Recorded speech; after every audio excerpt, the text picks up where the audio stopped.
George. Thank you very much for having me, Fred. I'm also waiting for James Mlamba to come into the studio so that we can have our conversation.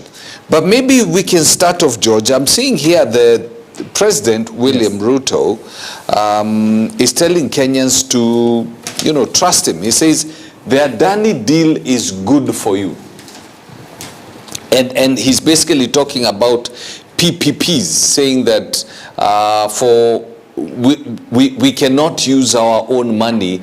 These guys will bring their own money, do the deals, and then we pay them later. Thank you very much for having me, Fred. There is no doubt that obviously with the current strain that we have with the public debt now stands at almost 10.5 trillion. Yes. As to the last estimates I saw, and that clearly we are over and above the debt ceiling in terms of what the country can borrow. But and therefore then there's no doubt that it's important that we come up, or the government comes up with initiatives, alternative initiatives on how to raise capital so that then they can be able to invest in what we call the capital intensive projects, like the infrastructure projects, the kind of projects the president is alluding to. So there's no debate about that is one of the alternative ways of how to do it, being able to tap capital from the private sector and at least be able to fast track the process of developing our country, because the infrastructure particularly, which is one of those major expenses that we have, is one of those things that really cost a lot to set up. Yeah. So the country does need a lot of funds to be able to achieve that. So there's no debate as far as the partnerships for PPPs are concerned. That's why we even have a PPP Act, which clearly stipulates how that is to go by. And now we even have a formal directorate at the Ministry of Finance, at the Treasury. We actually have a full department that is in charge of public partnership, especially for national projects, projects that are engaged in by the national government. But I think also for the counties, which then can still be able to engage in PPP partnerships, but then under the guaranteeship of the national government. Yes. So Fred, and as far as that one is concerned, there's no debate about it, and we would agree with the president on that scale that he did. It's true that it's important for us to be able to achieve some of these projects. We will have to partner with other people, and in this particular case in the private sector.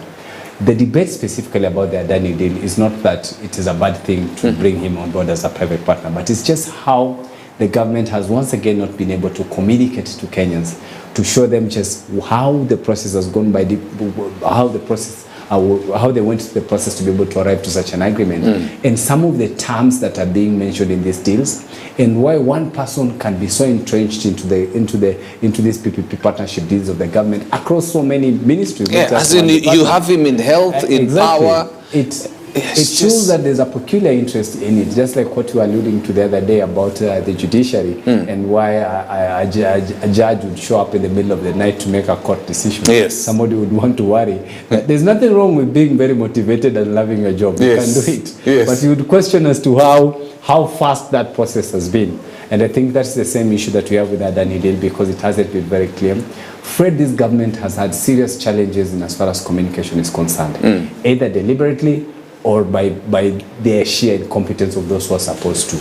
Deliberately could be that they know very well these are deals that probably will not be acceptable to majority of the Kenyans. And for that reason, then they choose to lay low and not really inform the public what such a deal is. Yes. But also what's possible is that then we might be having characters within the government institutions who then have the duty to be able to inform Kenyans in as far as these deals are concerned, so that then they're able to really inform people, Kenyan in particular, who are the taxpayers, because at some point in time, it costs Kenyans to have all these PPP deals.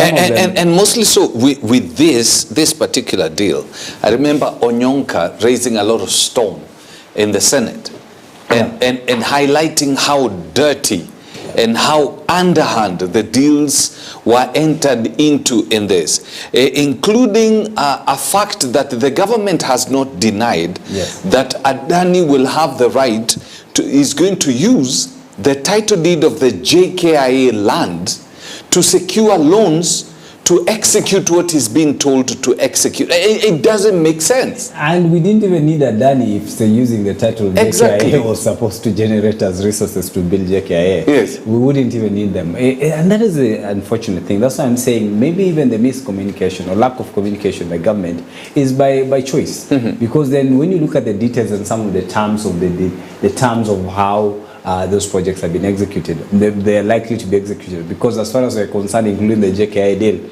they said it's a proposal.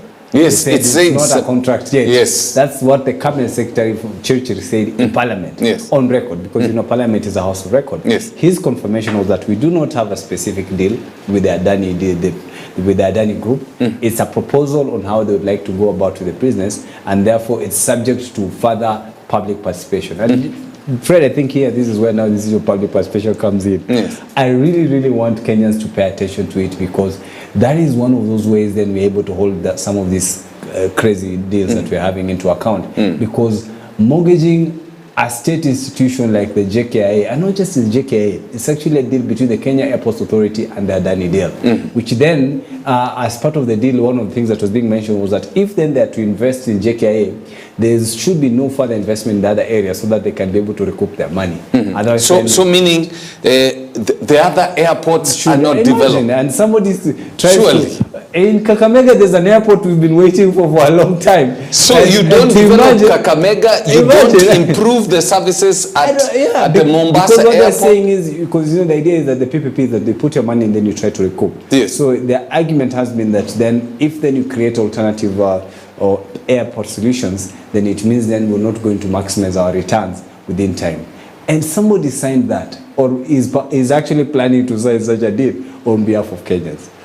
Fred, it's very unfortunate. And for me, I keep saying that this president must go down as one of those presidents that we will use as an example of how not to be president in future. Yes. So that this president must face the consequences in a way that other presidents then can never make such an attempt. Because how do you... You're tying us for 30 years. It's unbelievable. To such a horrible deal. The 200 million shillings that the president used to fly to America can actually do an extra kilometer of runway at the JKIA, if at all we were to build a second runway. Yes. Because you know what you call, they use the building, the way the runway surface is built by a product called the asphalt, so you have an asphalt road, or then you use concrete, like the Mbagathi way to build the road. Yeah. So usually you can have a combination of asphalt and the concrete, so that then when you have the big planes, particularly the landing zone, because that's where the impact is. Yes. So you can have an extra kilometer of that, and then you have, say, 300 meters or 400 meters of that taxiway to be what you call a concrete section, and then have a normal asphalt road, because then by then a plane are stabilized. We don't really need to mortgage our land, our title deed for billions and billions of shillings to be able to do that. But you see, they do this because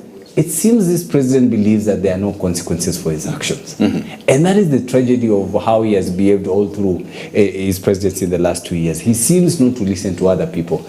It is until when maybe something drastic happens to him is when maybe he can begin to listen to Kenyans. And like I said at the beginning, just before we got onto the show, I said, I am just praying that Kenyans can hold this president into account, because currently there's no other institution that can be able to do that. You know, again, unfortunately, we have been let down by Parliament. Yes. Because and we basically Parliament is not going to help Kenyans. Because if all of them were bought in the Gachagua saga, it just shows you the general mindset that the Parliament is an extension of the executive in one way or the other. If the executive has given a deal thumbs up, then Parliament will give it thumbs up. They don't care what the national, what the citizenry think, because it's rather obvious from what Senator Onyonka was saying, and what the whistleblower was alluding to in this particular deal. There are quite a number of Kenyans in the high places who are going to benefit from this. And they don't care how it's going to affect future generations. You know, Fred, that's the tragedy that has befallen this country, because the primary role of Parliament is supposed to oversight the executive and judiciary. It's an oversight institution. And that is the role of not just even the opposition members of Parliament. I've said this many times. all the 290 members of parliament have a cardinal duty to actually represent and oversee government to ensure that their people benefit from the actions of the executive. And when you have a situation where now you have the parliament that is now like a department at State House, we then have lost the whole meaning of having that parliament. And Fred, that's why I'm saying I can't wait for this coming year when we mount our first national recall campaign, which the idea would be that to develop, to recall this entire parliament. In there might be casualties of members of parliament that did well, but then in the interest of us rebooting the National Assembly, so that we can begin to now have an institution that can actually take care of our interest in as far as oversight in the executive. Because every time you see public funds being misappropriated, Fred, casualties are the ordinary Kenyans who are going to hospitals and they cannot get medicine. Every time you hear of a corruption scandal, and probably Kenyans, this is the way we need to think. Every time you hear there's a scandal that has happened, and we'll discuss about the other scandal where the former Nairobi governor Mike Mbuvi Sonko is the holder of a title on the land where the affordable housing project has been done. And there is also talks, actually confirmation, that one of the guys who did the project used the land to get a loan from National Bank of around 1.9 billion shillings. So National Bank is the holder of that title. Anytime we hear these deals, we need to look at the opportunity cost. We have some of this money are sufficient to do factories in the counties that will create, absolutely, that will create employment for individuals. And they have gone into the pocket of one person or a few people. Fred, I was in another meeting last week and we're having a discussion on the trajectory of the country and where we are going as a people. And I was saying that, and the struggles that we've gone through over the last 60 or so years. And we said for most part of the last 60 years, our struggles were in as far as the political freedoms are concerned and the human rights. And I thought, and we all agreed that with the 2010 Constitution, we largely achieved that part of the struggle, which is the political freedoms and the structures, and we've, by to some extent, been able to achieve that. I think the next bit of our struggle with this country is the economic freedom, ability to be able to relieve ourselves from this economic struggle. It's a slavery, it's a bondage. That is the next struggle, because Fred, and that is not possible unless we deal with the issue of corruption and by extension the issue of tribalism. Because if we do not address the issue of corruption and pilferage of public funds, Fred, all these other stories that we talk of, all these nice visions that we write and put it at the vision 20, they mean nothing. Because Kenyans, there's something they always forget, Fred. There's something called opportunity cost. They used to teach us in business education. Yes. In primary school, back then, business education, say opportunity cost. The opportunity cost refers to what you lose by taking a certain decision. Yes. That when you choose to ignore the actions and conduct of certain corrupt leaders for very many reasons that you could This is what you lose as a people. You understand? And until the day when Kenyans will begin to do that, and we are increasingly appreciating that with what we saw with the Gen Z, is for the first time people are saying you can get an 18-year-old now has an idea of what a finance bill is and what the appropriation is and what are the tax measures.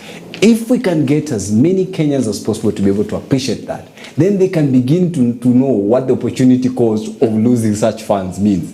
Because 2, 3, 4, 5 billion shillings could mean a factory of 100 million shillings in 47 counties. It's just 4.7 billion, Fred. It's just 4.7 billion. How many companies? 47 counties, if you put 100 million for a small, medium-sized enterprise in the village, in 47, it's just 4.7 billion. Yes. You can imagine what it means. Now when you're talking about 10, 20, 30, 40 billion. And you know, somebody may come up and say, oh, you're talking about setting up a company, an industry for the each of the counties, yada, yada, yada. If you look at the counties, and I remember, I think this was contained in either the Azimio or even Kenya Kwanza manifesto, where I think it was in the Azimio, where every county is supposed to have a product which it is good at. So that if you go to Kakamega, Kakamega has gold mines. Yes. And they are being raped right now. Absolutely. And not benefiting the country. Absolutely. If you go to Meru, Yeah. there's a cash thing that is being used. Absolutely. Every county has something it can bring to the, and only for 4.7 billion you can be able to set up. Absolutely. Fred, there is no county in this country except we say Nairobi and maybe 2-3 urban counties, Yes. Mombasa and Kisumu, Yeah. where you can find an acre of land costing 10, 20, 30 million. Yes. Most of the other counties are largely rural counties. So Yes. I could say 40 out of the 47. If we exempt the 7 urban counties, it means an acre of land costs $1 million. So with 100 million, Fred, you can get a proper 10-acre piece of land and do the 90 million to set up what you call the light industries, a light processing factory there that would take off maybe 100 or 200 or 300 people directly from the streets, and another 1,000 because now there's a ripple effect. The salos, the transporters, the motorbikes operating within such an area. You would have created 1,000 jobs in every county across 47 counties, or across the 290 constituencies. Fred, these plans are there. I spend a lot of time in the Department of Trade, and in that ministry I know it very well. So there are already plans on paper. Absolutely. On how you can transform the country. Fred, there's actually a blueprint. When you talked of, for example, the issue of gold in Kakamega, Yes. I went to check in the Ministry of Mining. There's actually a mining blueprint of the whole country, not just Kakamega. They tell you we have fluorspar in Kitui, we have copper somewhere in Makueni, we have some minerals in Shimba Hills somewhere in Kwale. The Department of Mining there has a whole blueprint of where we can, just the mining sector alone. And that's why I agree with Governor Joe, now Minister CS Joe, now Yes. the Minister for Yes. CS Mining. Mining is one of those underrated sectors that could actually turn our fortunes in this country. In our country, they say that the fortunes of gold that we have there are currently around $4 billion. $4 billion. $4 billion. Wait. This is gold. Yes. In Kakamega. Yeah. The market value of the deposits that we have there is that's just the gold in Kakamega alone. $4 billion. $4 billion. Now, translate that $4 billion in Kenya shillings, so that we can be able to tell. That is, just quickly, 13 by 4 could put us at 26 to around 560 to 600 billion shillings. Fred, that is what has been underquoted. The actual value is $1 trillion shillings. Yes. For us to do what you call a low volume bitumen road, Fred, the nice decent tarmac the estates, forget the highways, just the nice decent tarmac the estates, is just about 50 million. The standard quote that Kenya Urban Roads Authority largely allows in terms of contracting. Yes. That you're building maybe 2 kilometers a year or 3 kilometers a year for. It's 50 million. 50 million is the average per kilometer. Per kilometer on average. Yes. For what they're profiling as low volume bitumen, which would mean 1,000 kilometers of road in Kakamega County would only cost us 50 billion shillings, isn't it? Yes. If we have deposits of 600 billion, it means gold alone could turn our whole county into a Muthaiga. Our whole county would turn into a Muthaiga. And the unfortunate thing, as we bring Mulamba into this conversation, Mulamba comes from Kitui. Yes. Am I right, Mulamba? Yeah. In your county, there are definitely resources. Because we are looking at, if there are already blueprints of what these resources can do for why for the last 60 years we have been begging. We are now at 10 trillion in terms of loans. We are sleeping on gold mines and it's not benefiting our people. That's bad leadership. It says here that the reserves in Kitui of limestone are enough to last cement companies more than 50 years. The limestone in Kitui County, Yes. are enough to we can just funga issue to Yeah, we can just say that now. We lead that the reserves in Kitui County of limestones are enough to last the cement companies in this country 50 years. Yes. Yet they are not being utilized. Yes. Absolutely. If you're from Kitui, at times I think you need to get people angry so that people can see the opportunity cost. Germany. Let me continue engaging him so that and then I come back to you. The company ARM that as the mining rights for Ngaie in Mwingi County, where the limestone is located, was put under administration in 2018. So that this leaves a vacuum because they have Wait a minute, it was put under what? Administration. It is like it's insolvent. Yeah. What in the world? And it has reserves of that can last the entire country 50 years. Yet it can't utilize that. ARM had acquired mining rights in Ngaie way back in 2013 and had bought huge pieces of limestone and clinker-rich land before it went into financial instability and was placed under administration. So we have one company here that is insolvent but has the mining rights and the right to land because it has bought that land. But you cannot mine that unless... Is it an international company? It could be owned by some local Macau Mutua. Absolutely. Or some of the guys here at because it is possible. We've seen foreign companies given foreign names, but they are owned by Kenyans. So I do not understand why the government has been hesitant, both the county government and the national government, to bring to us a collective decision on how we should progress on this. If we have companies that have rights to wells for geothermal power, Kengen can push these companies and the PPA agreements to be reviewed in court so that they can access those wells to drill for us and to give to us geothermal the right to the wells are owned by other companies. The right to the wells in geothermal energy are not solely owned by Kengen. They are owned by other companies. Most of them are owned by the small sector companies that hold these wells for speculation purposes. And they bid with these wells, they bid to the government with these wells. They would request for exorbitant amounts of money to give up the rights to these wells. It is like me acquiring the rights to this land and I have no willingness to develop it. So that when you want to use that land, you'll have to pay me 20-fold. That is the kind of narrative we have here.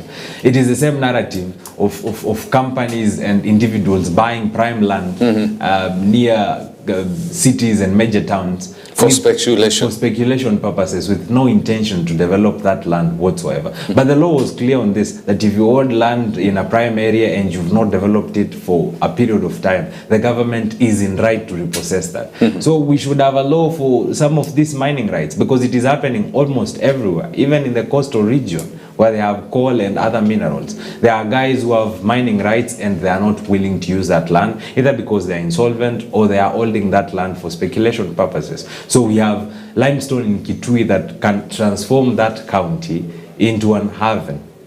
But we are not exploiting that because there's a company that owns the mining rights to that limestone and that company is not willing to relinquish those rights. How do you sell the rights of national resources to an individual? How do you sell that? If, you know, Kenyans. Kenya for you. Yes. As in, we need to get to a point where we start asking ourselves those questions, because the reason why our leaders are taking us for a ride is because we're not asking those questions. Why should Kakamega, that has gold reserves that you say they're worth $4 billion. $4 billion. And that is an undercoat. And it doesn't plant any cocoa. Most of the cocoa comes from West Africa. So they have all these West African countries that produce cocoa. Cocoa comes from West Africa. So they have all these West African countries that produce cocoa. Yes. But the largest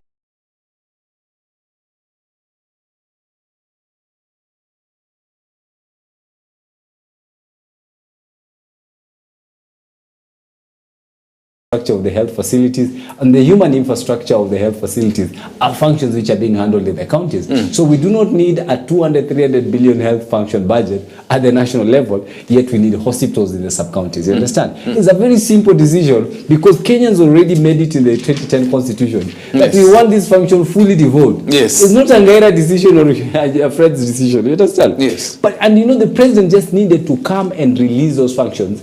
That alone would give us maybe 200 or 300 billion in what we'll save in terms of spending that can go to manufacturing and industrialization.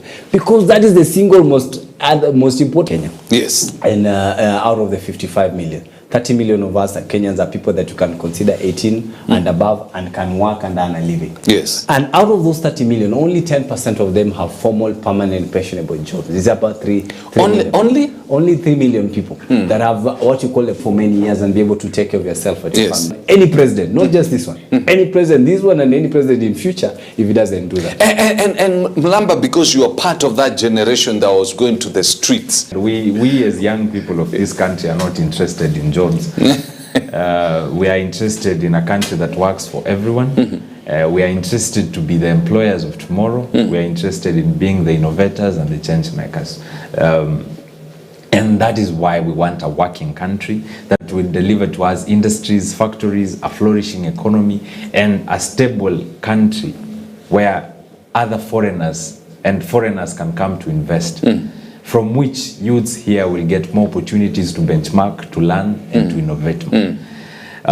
We need a popular initiative. This is something that has not been discussed to this particular point. I believe I'm the first one. Reduce them, not extend them. Reduce them, not extend them. It is funny that today at KICC, if they've not changed the venue, there's supposed to be a discussion on how and as to whether the president, there be a discussion on how and as to whether the president, the MPs, the governors should get an extension of another 2 years from the current 5 years. The governors should get an extension of another 2 years from the current 5 years to 7 years. Imagine we are discussing that while they have not delivered. It is like your worker, mfanyikazi wako, asking for more time to deliver, and he or she has not delivered with the time you've given them. If it was an internship, or if President Ruto was on probation, we would not renew his contract. If the presidency was an internship. So this is your worker, because the president, the MPs, the governors are our workers, and they're asking for an extension of terms. And we as the Kenyans say, we should say, we've given you 2 years already, which you've not delivered, and we should treat this as an internship because they have benchmarked, they have interned, and they have failed us. And we as Kenyans should start discussing the possibility of not getting to 2027 with William Ruto. Yes. So you're talking about a referendum. Yeah. But the whole bunch of them, we've just discovered, they never have the interest, even the opposition itself. Now the opposition is in government, and when the opposition was the opposition, their issue. I keep asking that whose fault is it? You understand? Why are we here? And I think we many a times apportion the blame on the leaders, but then we forget our role as a people who actually elect those leaders. Because these leaders, including President William Ruto, I think I'm obsessed with President Uhuru Kenyatta. By the way, I think it's because he's on the yes, he's in the dailies. Absolutely. Yeah, and people have been talking crazy about his health, but you can see the guy is as fit as a fiddle. He looks very healthy. So I think we forget, including President William Ruto himself, he did not land from heaven to drop to become president. He came through an electoral process, and the people who queued and actually elected for this president. And until and then when citizens begin to understand that the role they have in as far as choosing the quality of leaders,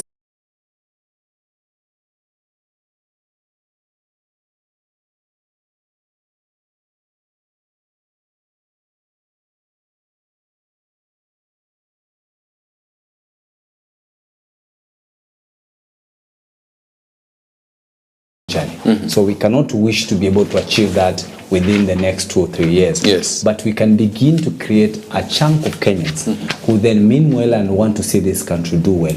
And then Kenyans that then will focus on the quality of leaders that they choose. The day we get a president who means well once in a lifetime, every country has that one president. Like the US, the way they are with President Abraham Lincoln. He went into an election.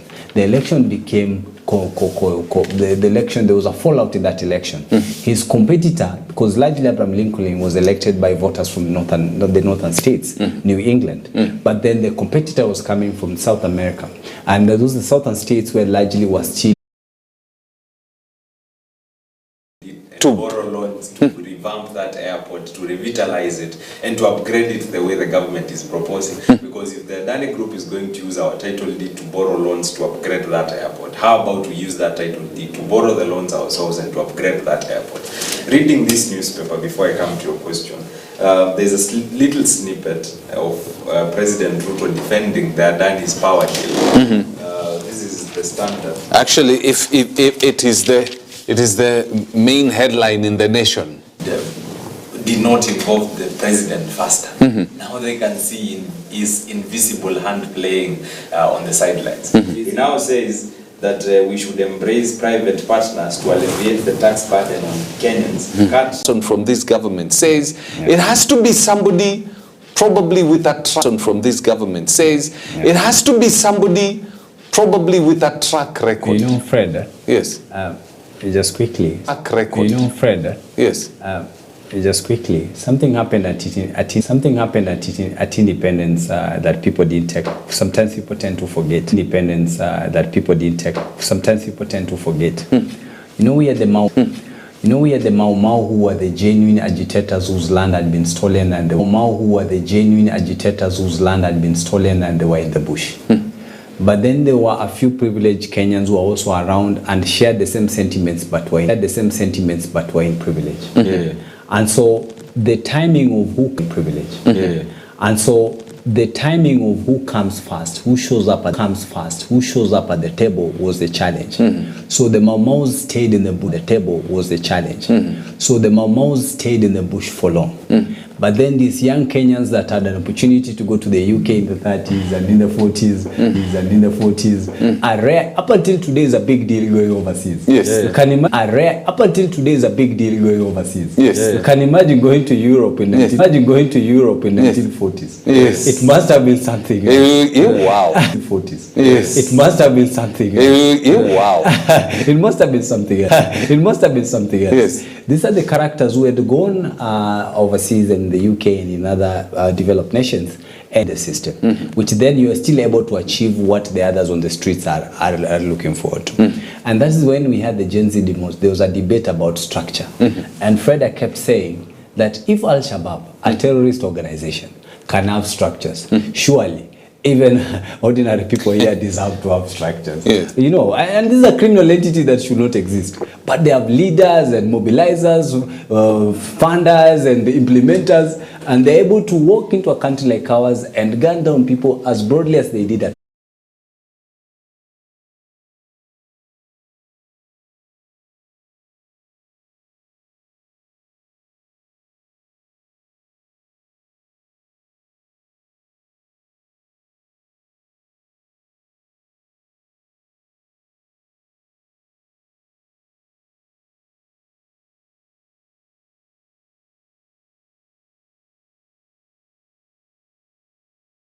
that we must stand up and be on the table to be counted. Your closing comments, because I see our time is done.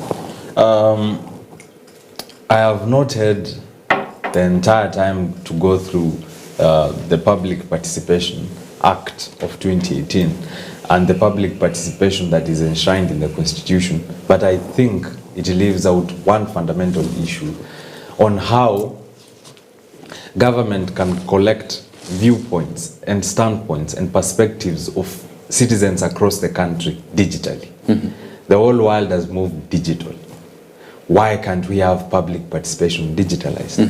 Today, if you are from, say, a certain remote location or ward, you have to travel to the constituency headquarters if that is where the public participation for the 7-year term limit will be held.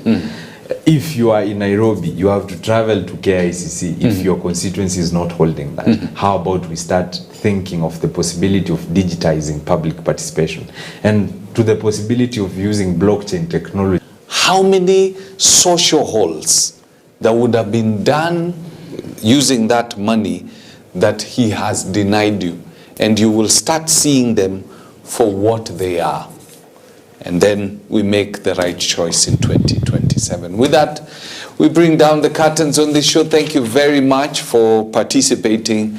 Have yourself a lovely morning.